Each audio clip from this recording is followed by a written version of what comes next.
মা মারা গেলে বাবাকে চিতায় উঠতে হতো। সতীদেহ নিয়ে অভিষেকের বেফাঁস মন্তব্যে তোলপাড় নেটপাড়ায়। সতীদেহ প্রথা নিয়ে বলতে গিয়ে গুলিয়ে ফেললেন ইতিহাস, নাকি নিছকে স্লিপ অফ টাং? মেদিনীপুরের কলেজ মাঠের সভায় দাঁড়িয়ে তৃণমূলের সর্বভারতীয় সাধারণ সম্পাদক অভিষেক বন্দ্যোপাধ্যায়ের একটি মন্তব্যকে ঘিরে এখন জোর চর্চা সোশ্যাল মিডিয়ায়। রাজা রামমোহন রায়ের অবদান ব্যাখ্যা করতে গিয়ে তিনি সতীদেহ প্রথার যে ব্যাখ্যা দিলেন তা শুনে নেটিজেনদের একাংশ হতবাক। ঠিক কী বলেছিলেন অভিষেক বন্দ্যোপাধ্যায়? সামনে বিধানসভা নির্বাচন, তার আগে জেলায় জেলায় জনসংযোগ করে সভা করেছেন অভিষেক। মেদিনীপুরের কলেজ মাঠে অভিষেক বন্দ্যোপাধ্যায়ের আক্রমণ করতে গিয়ে বাঙালি মনীষীদের প্রসঙ্গ টানেন তিনি।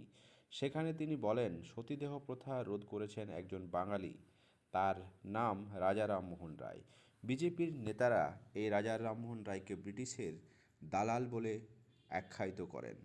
এরপরে তিনি যোগ করেন, রামমোহন রায় যদি আজ না থাকতেন তাহলে আমার মা বাবা, আপনার মা যদি মারা যেতেন তাহলে সে চিতায় ঝলসে আপনার বাবা, আমার বাবাকে মৃত্যুবরণ করতে হতো।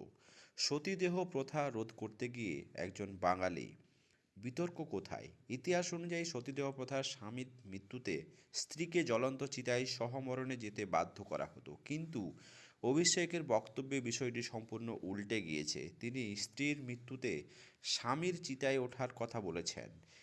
ইতিহাস যেভাবে বলেছে সেটা কিন্তু সঠিক নয়। শাসক দলের শীর্ষ নেতার মুখে এমন উলটপুরাণ শুনে সোশ্যাল মিডিয়ায় শুরু হয়েছে তুমুল ট্রোলিং। রাজনৈতিক বিশ্লেষকদের মতে বিজেপির নেতারা বাঙালির আবেগ বিরোধী প্রমাণ করতেই রাজা রামমোহন রায়ের প্রসঙ্গ টেনেছেন অভিষেক, কিন্তু আবেগের বশে সতীদাহ প্রথার বর্ণনা নারী পুরুষের ভূমিকা গুলিয়ে ফেলায় হিতে বিপরীত হয়েছে। বিরোধীরাও সেই সুযোগে কটাক্ষ করতে ছাড়েননি। ভোটের মুখে এই ভাইরাল ভিডিও শাসক দলকে স্তম্ভিত করে কিছুটা হলেও বাড়াচ্ছে তাদের মনের মধ্যে রাজনৈতিক এক বিভেদের সুর।